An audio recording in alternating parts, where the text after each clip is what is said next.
हम आपकी किसी न किसी से मुलाकात कराते रहते हैं जो 1947 से पहले पाकिस्तान में पैदा हुए थे। उस समय पुरुषोत्तम आहूजा जी 7 साल के थे जब इनके माँ बाप इनको लेकर यहाँ लुधियाना में आए। 1400 व्यक्ति थे, माता जी बताते हैं 3-4 बसों में। जब ऑर्डर हुआ कि आज तक निकल जाओ यहाँ से जो हिंदू जाना चाहते हैं, और रास्ते में मुसलमानों ने हमला कर दिया। 900 आदमी मारा गया वहाँ पर बंदूक से ही रास्ते में, बस एरिया निकलते 1400 माता जी बता रहे हैं 900 मारा गया। एक रब का भला हो, कोई ना कोई रहम को भी आता है। एक अंग्रेज़ आया, उसने बंदूक निकाली और 5-7 मुसलमान मार दिए, तो जाके हमारी बसें आगे चली। अब 600-700 रह गए, उनमें से 300-400 ज़ख्मी। मेरी माता जी को जहाँ पर 7 बर्छे लगे हुए हैं, पिताजी को यहाँ लगे हुए हैं। आगे कुरुक्षेत्र आ गया कैंप, यहाँ पर पहला स्टॉपेज दिया सरकार ने। रोटियाँ बांटने वाले आए, उनको कहते थे सेवा समिति वाले। एक फुल्का मेरे पिताजी ने, कहीं तरस रहे थे हम लोग के कुछ मिल जाए, पानी भी नहीं मिल रहा था क्योंकि हड़ आ गए, कुदरत ने तबाही फेर दी, हड़ आ गए तो सारा पानी दूषित हो गया बताते हैं। नहीं, ਅਸੀਂ इधरों आए हुआ है, मेरे ख्याल अमृतसर ही आए हैं, छकड़ियाँ ਦੇ ਵਿੱਚ हैं किदम है ऐसी बच्चे से जो उनके पास जो सहूलियत थी। कुरुक्षेत्र को ऐसी जगह समझी गई कि यहाँ लोग हमदर्द हैं, कृष्ण भगवान की भूमि है कुछ, लेकिन आधे लोग मार दिए उन्होंने दवाइयाँ दे दे के। जो डिस्ट्रिक्ट कैम्बलपुर कह लो, हाँ वो पाकिस्तान में है आज। पाकिस्तान का बहुत बड़ा डिस्ट्रिक्ट है ये कैम्बलपुर। तहसील मुझे याद पर नहीं, तहसील पिंडी केप। पिंडी केप। देखो पाकिस्तान वाले, आपने जो आपका गांव है ना, घर है, वो दिखाएंगे पाकिस्तान वाला, और हम आपको दिखा रहे हैं, वो लोग अपनी वीडियो देख रहे हैं। बिल्कुल देखें, बिल्कुल देखें, तो देखेंगे, आपने बताया ना, वो जरूर वहाँ पर देखेंगे कि ये लोग नहीं। इस बंटवारे ने तो अब भी कहानी सुनते हैं माता पिता से, तो अथरू बाहर आते हैं कि बंटवारे ने हमारे परिवार की 12-13 मेंबर कत्ल कर दिए, उन्हें मारे नहीं। ठा ठा ठा मैं क्यों बच गया कि मेरी माता जी ने, देखो माँ का हृदय, मुझे बस के नीचे दबा दिया। मैं तड़फ रहा हूँ, ऊपर से प्रेशर आ रहा है लोगों का भी जो जान बचा रहे हैं, लेकिन माता जी ने मुझे नीचे से नहीं निकलने दिया कि पत्थर नहीं खाने दूंगी, जो होगा देखा जाएगा। तो आज परमात्मा की कृपा से। और देखिए जब ये छोटे थे पाकिस्तान से जब आए, तो माँ कहती उसने मेरे को टांगों के नीचे ऐसे उठा लिया, जो होता कि इनको आँच तक नहीं आने दी। नहीं आई, आँच नहीं आई, इनकी जान बच गई। मेरी बहन के यहाँ बर्छा लगा एक, उसके बाद माता जी के बर्छे लगे हैं, पिताजी के यहाँ पत्थर लगे हैं, ताया जी हमारे वहीं गोली खा के चले गए, और एक ताया जी थे वो मर गए। इसी तरह बहुत जुल्म हुआ, थोड़ा नहीं हुआ। ये पार्टीशन तो ले बैठा है हम लोगों को। ले ਉੱਥੇ ਦੇ ਕਾਰੋਬਾਰ ਛੋਟੀਆਂ ਦੁਕਾਨਾਂ ਹੁੰਦੀਆਂ ਸੀ ਪਿੰਡਾਂ ਦੇ, ਜਿਨ੍ਹਾਂ ਨੂੰ ਕਰਾੜ ਕਿਹਾ ਜਾਂਦਾ ਸੀ, ਕਰਾੜ ਦੀ हट्टी। ਹੁਣ तो दुकानें हो गई ना, छोटी इतनी दुकानें होती थी, उसमें लून सबून छोटी सी चीज़ में, रोज़ की दाल मिल जानी, रोज़ का आटा मिल जाना, ये छोटी। लेकिन मुझे इतना नहीं पता कि मैं करेक्ट कह रहा हूँ या इनकरेक्ट, लेकिन यहाँ आकर उन्होंने तांगे का काम शुरू किया, तांगा चलाया। बिल्कुल। और साथ में मैंने चलाया। मैं गवर्नमेंट कॉलेज में पढ़ता था, BA का स्टूडेंट था, तो भी टांगा चलाता था क्योंकि पिताजी बीमार हो। बिल्कुल, बहुत टांगा चलाया है, घुड़सवारी करी है क्योंकि घर की 2 घोड़ियाँ थी।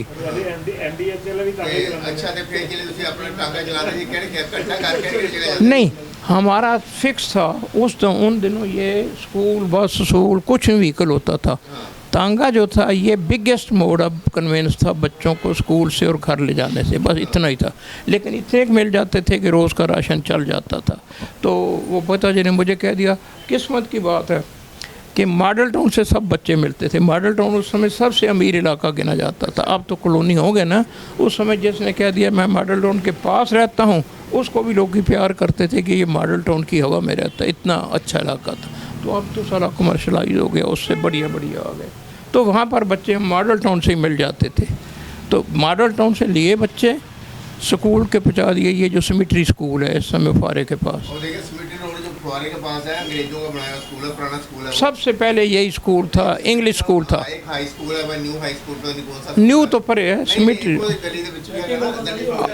और मेरा वहीं पर गवर्नमेंट कॉलेज था, बहुत दूर नहीं था, हिम्मत थी।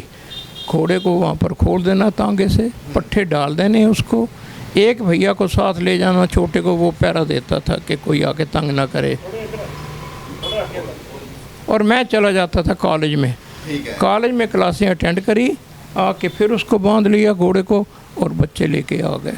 फिर पिताजी बीमार हो गए तो ये घास मंडी होती थी यहाँ पर कौन सी जगह, ये जो चौड़े बाज़ार के बाहर जो माता का मंदिर है, ये हाँ, यहाँ पर घास होती थी, घास मंडी, 15-20 घास वाले वहाँ पंडे बन के बैठते थे। तो शाम को फिर घोड़े के लिए घास लेने आना, घास रख के फिर उस घास को 10 बार छांटना। आज तो हम अपनी कनक नहीं धोते, हम उस घास को सड़क पे रख के मार मार के निकाल के इतनी मिट्टी निकल आती थी। उसके बाद दोबारा किया इतनी, जब वो बिल्कुल खाली हो जाता, जर्नी अपने एनर्जी थी और यही हमारी रोज़ी का साधन था कि इतना प्यार हो गया था जानवरों से कि वो हमारे बिना भोजन नहीं खाते थे, घास नहीं खाते थे, पास बैठ के खिलाते थे उनको। यानी पूरी मेहनत करते थे। मेहनत का तो कोई महसूस की थी, लोग नहीं कहते थे टांगे आ रहा है। नो नो नो नो, शर्म का तो कोई रोज़ी रोटी का साधन था। मैं तो अब नहीं शर्म करता, अगर आप अपना इतिहास बनाने लगे आपको कहोगा पोर संख आ गया है। जब मैं गवर्नमेंट कॉलेज में गया उस समय ये FA नहीं होती थी, 12वीं और 14वीं FA और BA होती थी 10वीं के बाद। तो मैं 11वीं में एडमिशन लेने गया गवर्नमेंट कॉलेज लुधियाना, जो टॉप का कॉलेज था और लाहौर से ये शिफ्ट होकर यहाँ पर आया था। यहाँ पर एडमिशन मिलना एक बहुत बड़े ऐसे लगता था जैसे कोई किसी बड़े अफसर का रिश्तेदार है। तो मैंने फट्टीदार पजामा पहना हुआ है, लेकिन जो नाइट सूट का होता है, यही था मेरे पास दूसरा वो भी सफ़ेद नहीं, मैं अपनी सच्ची बात बता रहा हूँ। तो लाइन में लगे हैं, सीटें 25-30 हैं और 100-150 लड़का खड़ा है, जो आवे वही पजामे वाले को यहाँ नहीं रखते। वो मैंने कहा यार पजामे वाले को नहीं रखते, मेरे पास तो वाइट पजामा भी नहीं है, तो जाओ घर से बदल के आओ। मैं कहा यहाँ मेरी वाली निकल जाएगी और घर से पजामा घर में है नहीं, यही है, यही मुड़ के उतार के पहन लूँगा। मैं दिल में सोचता, मैं कहा मैं नहीं जाता। सच्ची बात बताने लगा हूँ आपको। जब अंदर गए उन्होंने मेरा इंटरव्यू लिया, चौधरी साहब चेयरमैन थे, तो इंटरव्यू लिया तो मुझे बुला के कहते हैं बेटा 15 दिन बाद कॉलेज खोलेंगे, मेरिट लिस्ट लग जाएगी। ये नहीं मुझे कहा तुम एडमिट हो गए हो, बताते नहीं थे, सीक्रेसी होती थी। लेकिन जब कॉलेज आया करो तो कम से कम सफ़ेद कमाजा पहने हुए आया करो। तो मैं अंदर से ही नाचता आ रहा हूँ, मुझे रख लिया, मुझे रख लिया, मुझे। वो कहते हैं आधा पागल है, ये पहले जाता ही था अंदर। हाँ, पागलों की हरकत ये, मेरे को पत्थर मार पागल थोड़ा था, मैं तो अपनी सोच का पागल था। पागल जिसने गल को पा लिया हो। मैं समझ गया था कि मेरे पास पजामा और है नहीं। और यहाँ पर ये जो मेरा सर्टिफिकेट है ना, यही सब कुछ है। सारे पजामे वालों को और पैंट वालों को दाखिल करेंगे तो मैं इनके लिए क्रेश ना खड़ा कर दूँगा कि मेरे से कम नंबर वाले को आपने दाखिल कैसे किया। उस समय सीधा डायरेक्ट मैट्रिक आर्या स्कूल का नंबर। अरे यार, आर्या स्कूल का नंबर होता था, सारी एजुकेशन स्कूल बोर्ड के अंडर होती थी, कॉलेज की एजुकेशन भी और स्कूल एजुकेशन भी, हायर एजुकेशन भी। तो आर्या स्कूल में जिसको एडमिशन मिल गया, समझ लो वो अच्छे नंबर ले गया। तो मैं इंग्लिश में बड़ा टॉप था, इंग्लिश में। तो इंग्लिश में मार भी बड़ी खाई। वो कहोगे आप क्यों? वो टीचर इतने सिंसियर होते थे, यहाँ पकड़िए सोरे हर समय इंग्लिश पढ़ता रहेगा तो बाकी इम्प्रूवमेंट कैसे होगी, मैथ के नंबर कैसे अच्छे आएंगे, ये कैसे होगा, स्कूल का नाम कैसे चमकेगा और तुम्हारा नाम कैसे। सानू पता नहीं उसे नाम चमकना की होता है। वहाँ यहाँ मेरे पकड़ लिए, चल आज से मैथमेटिक्स ट्यूशन 5 रुपये लेते थे ट्यूशन के, वहीं बिठा लेते थे। कहा कहाँ आर्या स्कूल से हम जाएंगे उधर कैंप में रहने वाला हूँ मैं। लो जी, मैंने कहा जी मेरे पास तो 5 रुपये। अरे मैंने दे दिए यार उस मास्टर जी को, ट्यूशन के लाला जी को दे दिए, बैठ जाएगा। और 175 नंबर आए मेरे इंग्लिश के, 200 में से 200 होते थे, और 180 नंबर आए मैथ में। तो मुझे दाखिल क्यों नहीं करेंगे वहाँ पर? तो वो मुझे कह रहे हैं चौधरी साहब कि बेटा आप जब कॉलेज में आना, ये बाजू सच्ची गल है, याद आ गई, मौका बन गया। आप जब कॉलेज में आना तो सफ़ेद पजामा प्रेस किया हो पहन के आना। मैं अंदर से आ रहा हूँ, आदत है मुझे अब भी नाचने की, कोई फंक्शन हो तो बताना मुझे, चाहे मेरी बेल्ट लगी हुई है। तो वो कहते पागल आ गया, बाहर नाचता हुआ आ रहा है। कोई बताता नहीं है कि रख लिया नहीं रखा, ये तो सीक्रेसी है। एक ने पूछ लिया यार लगता नहीं है पागल, लेकिन इसमें अंदर कोई विशेषता है। कहते वीर जी, बाबू जी, भाई साहब क्या होगा, ये बताओ आपको कैसे पता लग गया कि रख लिया? वो मैंने कहा यार पता इशारे ही होते हैं। मुझे चौधरी साहब ने कह दिया था जो चेयरमैन है कि जब आपने हफ्ते बाद 10 दिन बाद आना है तो सफ़ेद पजामा पहन के आना है, ये पट्टीदार से नहीं आना है। ओहो आफत आ गई। एक कहता पजामा मुझे दे दे, दूजा कहता पजामा मुझे दे दे, तीजा पैंट ले ले पजामा दे दे। मैं क्या हरामजादे हो, पजामे नूं नहीं रखा उन्होंने, आ सर्टिफिकेट नूं रखा जिहदे 200 चों अंग्रेजी 180 नंबर आने। उस समय वो पजामे की मांग हो गई। मैं क्या कोई रामी खिची ना लव्या है मैनू मैं भजया उत्थों। मैं क्या इन्होंने पजामे का लालच हो गया, किसी ने खिंच लिया पजामा। पता नहीं उन्होंने दिनों से कच्छा भी पाते सी कि नहीं, बड़े सिंपल डेज होंगे सी। अच्छा उस तो बाद फिर तुसी जानी कि फिर मैं 11वीं गया, उत्थे 11वीं 12वीं 13वीं 14वीं MA इंग्लिश तक उत्थों की। अच्छा हाँ गवर्नमेंट कॉलेज ਦੇ ਵਿੱਚੋਂ ਕੀਤੀ। ਆ ਸਰਵਿਸ ਤਾਂ ਫਿਰ ਰੇਲਵੇ ਉਹਨਾਂ ਦਿਨਾਂ 'ਚ ਨੌਕਰੀ, ਉਹਨਾਂ ਦਿਨਾਂ ਦੇ ਵਿੱਚ ਨੌਕਰੀ ਘਰੋਂ ਫੜ ਕੇ ਲੈ ਜਾਂਦੇ ਸੀਗੇ। इतनी नौकरियां थी, कुर्सियां खा। रिज़र्व बैंक वाले आ गए, आओ जी आपके लिए कुर्सी खाली है। यहाँ पर होता था रिज़र्व बैंक, जहाँ पर ये यार खोजरी नहीं है पुरानी कचहरी चौक में। आप कहोगे जी रिज़र्व बैंक तो था ही नहीं, यहाँ था। फ्रंट साइड पे स्टेट बैंक ऑफ इंडिया एक ही होता था और बैक साइड पे note and coin examination department होता था। वो मुझे ले गए। मैं क्या मुझे काम कुम कहते काम हम सिखा लेंगे यार, तू आके बैठ। 2 दिन बाद FCI वाले आ गए, FCI वाले आ गए, चलो जी आपके लिए कुर्सी खाली है। मैं क्या यार ये जोशी हैं क्या है। मैंने एक से पूछ लिया, उनका PN साहब था। मैं क्या हमने अप्लाई नहीं किया, कुछ नहीं किया। आपको ये भी हैरानगी लगेगी, वैकेंसी ज़्यादा थी, कैंडिडेट्स कम थे। तो मैंने कहा आपको पता कैसे लगता है। कहते जी हम चंडीगढ़ से रिज़ल्ट ले आते हैं, जो टॉपर होते हैं उनके घरों में चक्कर लगाते हैं कि कोई दूसरा ना ले जाए, आके दूसरा ना ले जाए। तो PAU में अप्लाई कर दिया। तीसरे चौथे दिन बाद इंटरव्यू आ गया, रिटर्न आ गया। 14,000 कैंडिडेट ने पेपर दिया और 800 पास हुए। मेरा नाम था टॉप में। ये झूठ नहीं कहता मैं, ऑन रिकॉर्ड है सब कुछ।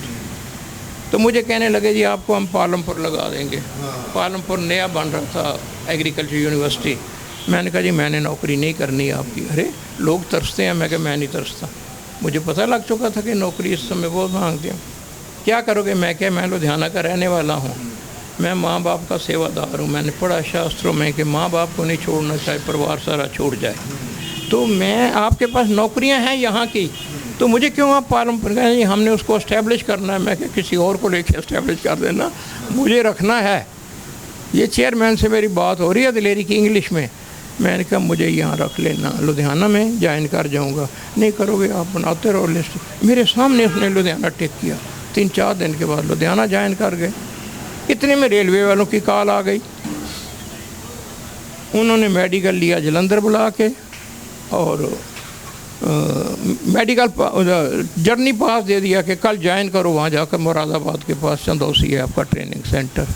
1 दिन नहीं दिया ज्वाइन करने में, बस मुश्किल से जलंधर से घर आए, चीज़ें तैयार, खुश भंगड़े डाल रहे हैं घर में कि हम स्टेशन मास्टर सेलेक्ट हो गए। तो वहाँ जाके तकलीफ़ें पता लगी कि नाइट ड्यूटी करनी पड़ती है, रिस्क होता है, पता नहीं गाड़ी कब क्या हो जाए।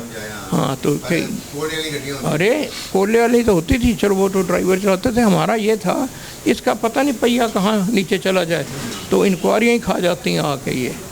तो खैर स्टेशन वासी ज्वाइन कर ली, महसूस करते हुए भी कि ये लाइफ कोई बहुत बढ़िया लाइफ नहीं थी, बहुत बढ़िया लाइफ नहीं थी।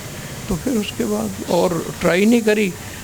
स्टेशन मास्टर में 37 साल बीत गया नौकरी करते करते। 37 साल नौकरी की, उस तो बाद 22 साल हो गए रिटायरमेंट, 22 साल रिटायरमेंट हो गए।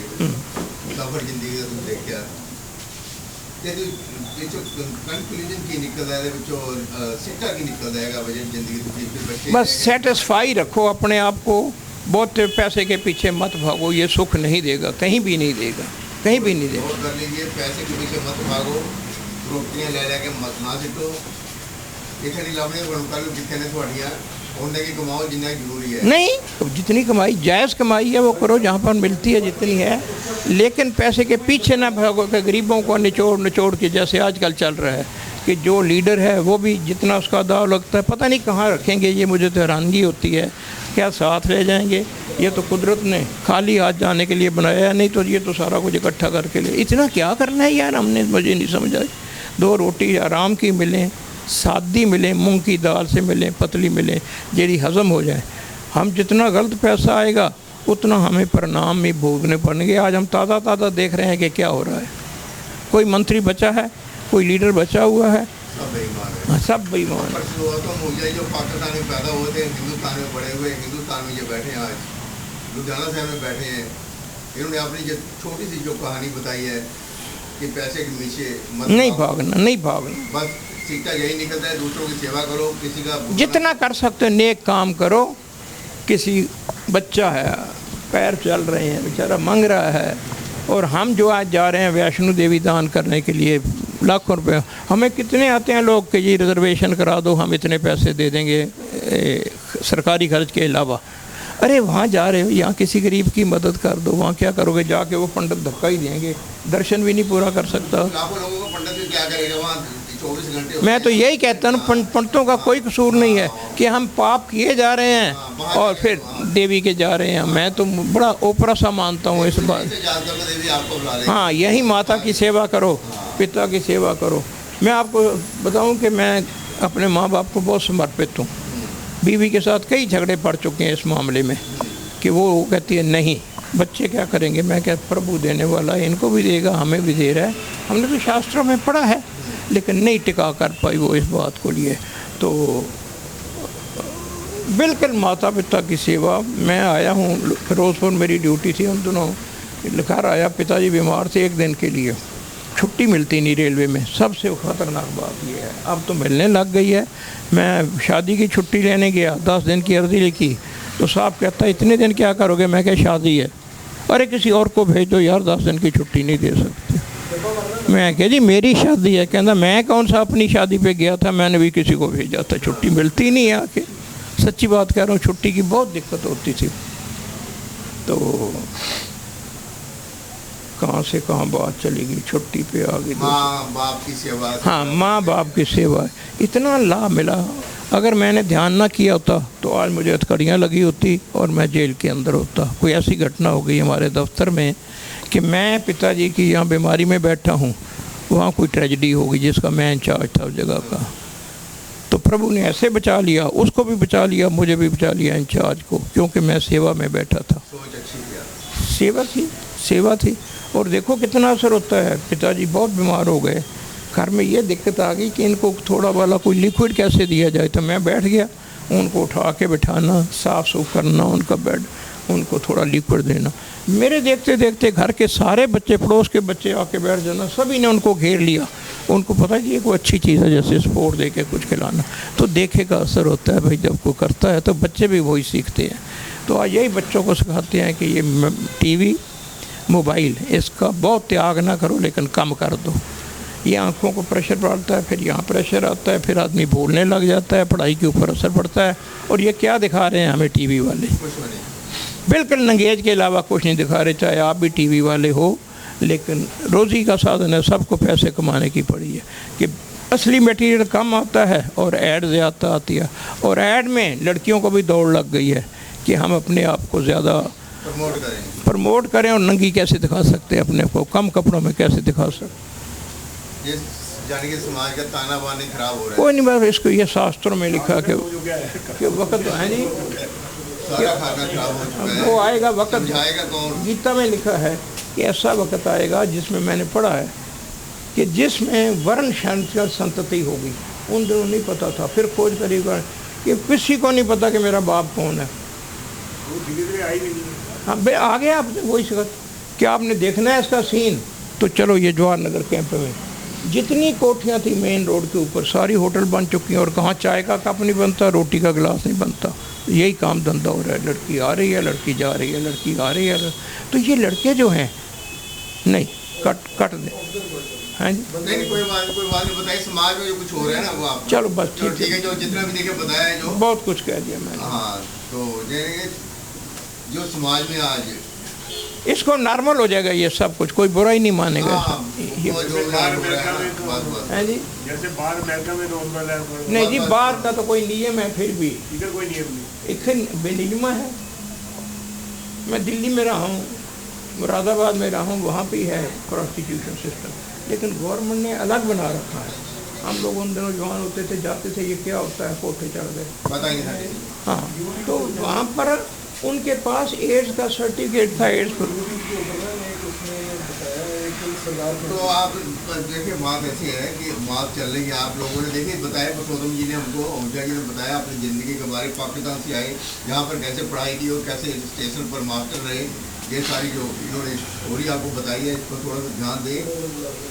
सोच बदलो, समाज बदलेगा। थोड़ा सा समाज बदलने के लिए ऐसी बातें जो ये सीख दे रहे हैं हमारे पुरुषोत्तम जी, आपको फॉलो करना पड़ेगा, आपको रोक करना पड़ेगा।